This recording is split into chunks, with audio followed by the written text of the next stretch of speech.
All right, this is a excerpt from Donald Trump talking about the terrorist attacks over in Belgium and what he believes is going to go on over here. Now, you could see his actual comments there.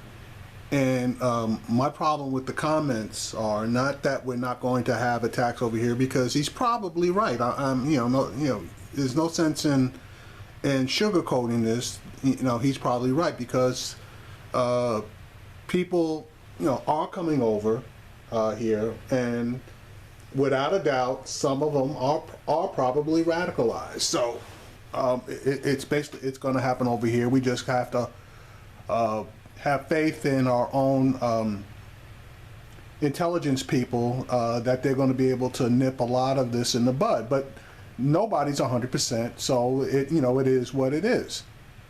But for him to say that we have no paperwork, we have no idea who they are, where they come from, if we allow them to come over here, we have paperwork. Is that paperwork going to be 100% accurate all the time? No, it's not. But for him to say we have no paperwork, come on, that's a bunch of crap. Now, once he makes those comments to racist Sean Hannity, his excuse me, national spokeswoman Katrina Pierson is going to get on here, and she's going to start rambling. And I take that back, because she's not rambling. She's pretty much on point with what Donald wants her to say. So I'm going to play this clip, and again, this is Fox News, so you have to take it for what it's worth. Radical Islamic terrorists all over the place, and it's not going to be the end. We're going to have it over here too, because we're allowing thousands of people to come here, Sean, and we have no paperwork. We have no idea who they are, where they come from. Donald Trump and Sean Hannity last night weighing in on the attacks in Brussels. Everyone's doing that, in fact, when asked about it, saying he had warned that Europe was becoming a hotbed of Islamic extremism. Katrina Pierson, national spokeswoman for the Trump team, with me now, and good morning to you. Thanks for coming back. Good morning, Bill. Do you see his policy evolving? And if so, where does that go, Katrina? Well, I do see the policy evolving, Bill, simply because things are continuously getting worse, not just at home, but worldwide. Mr. Trump has been talking about this since the beginning of the campaign cycle when he entered this race in June. And we have seen over time there's a growing need to continue to do things in this country. And, we hear a lot of talk about making sure that we're not upsetting other Muslim nations because we need their help. But in 15 years, where is the help? Things are getting very bad in the world, and Mr. Trump wants to get back to common sense policies that keep Americans safe. A bit of a split decision last night, right? Arizona went big for Trump. Utah went big for Ted Cruz. Here is Cruz on what is anticipated in his view as the delegate battle that is forthcoming. Here he is with O'Reilly from last night. Watch here. This is very much a delegate battle to get to 1237. Right. I'm the only candidate that can beat Donald Trump and win the Republican nomination that can get to 1237. Trump's got a hard ceiling of 35 to 40% that he's had a real difficulty breaking. It's why head-to-head, where you've got to get to 51%, 50.1% to win, Trump is in real trouble. What do you think of that, Katrina? Well, I think Senator Cruz is doing very well at winning caucuses, but when it comes to actual primaries, where you can actually tie a ballot to a voter registration, Mr. Trump is winning. And Mr. Trump is the candidate that's been consolidating efforts along the lines of the Republican Party, including working class Democrats. And no one even talks about how the black vote has turned out 100% in some of these Republican primaries. Now, she is full of shit. There is no way in this lifetime or the next that 100% of the black vote is going to turn out for Donald Trump. Now, I don't know if she meant to say that 100% of the black Republicans have turned out for Donald Trump, but that's not what she said. And Donald Trump is going to have a hell of a time in a national election if he gets there, turning out more than 10 to 12% of the black vote, and more than, I'll throw my number in there, approximately 15 to 20% of the Hispanic vote. And of that 15 or 20% of the Hispanic vote, my opinion, okay, is that that's going to be mainly Cubans. And I've done basic videos on that one in the past. So for her to say 100% of the black vote, she needs to basically clean that up and focus that in by saying black Republicans, because quiet as it's kept, there are black Republicans. And Mr. Trump is doing very well. Mr. Trump is the only candidate that can beat Hillary Clinton, and the Clinton campaign is afraid to run against Donald Trump. Okay, but see, she's full of shit, because all the national polls show that any Democratic candidate beats Donald Trump. Clinton beats him by, I believe, about 5 points, somewhere in that vicinity.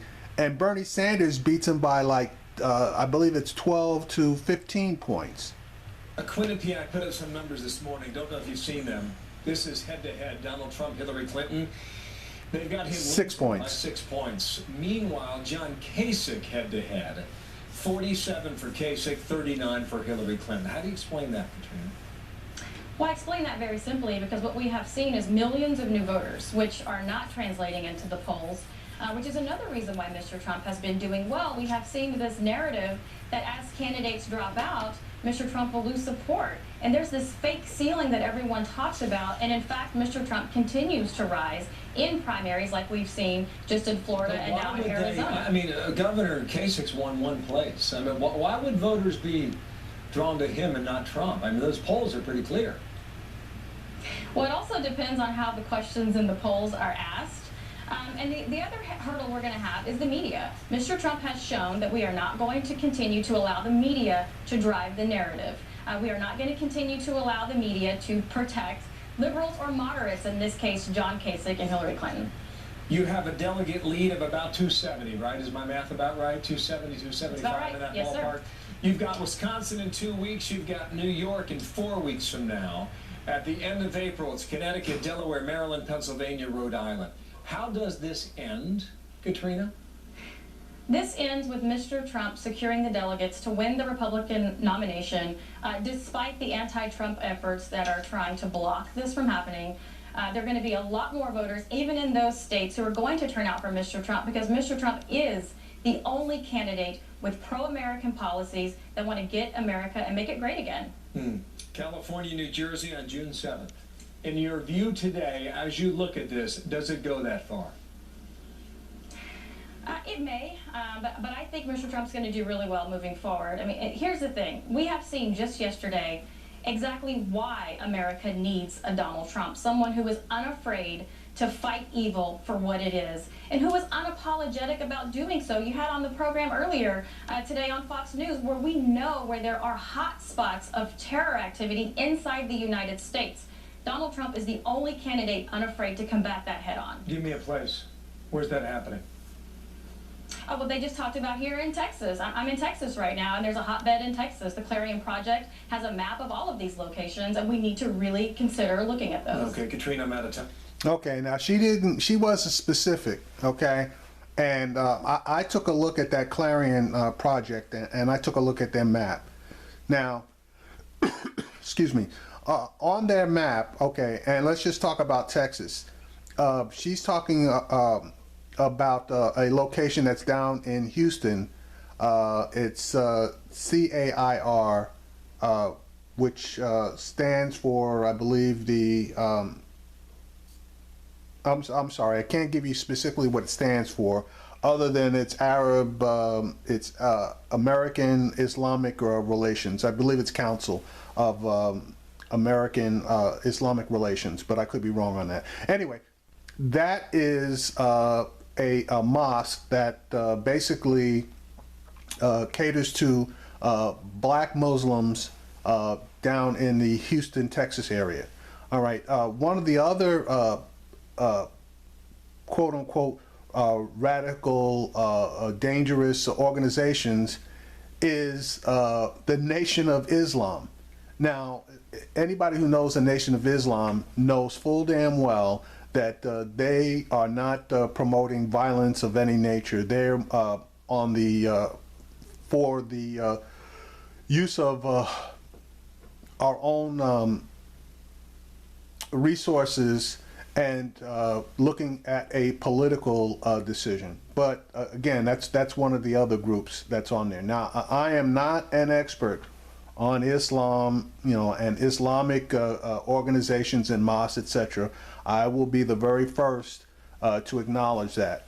But I do have some knowledge of that CAIR operation down in Houston, and I do have some knowledge about the Nation of Islam. And in my opinion, they definitely are not radical terrorist groups.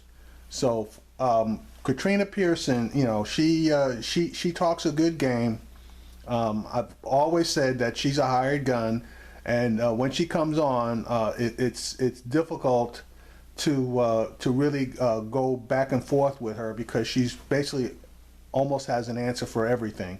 But my main objection to her in this particular segment was her statement that Donald Trump's going to get 100% of the black vote, which is just an idiotic statement.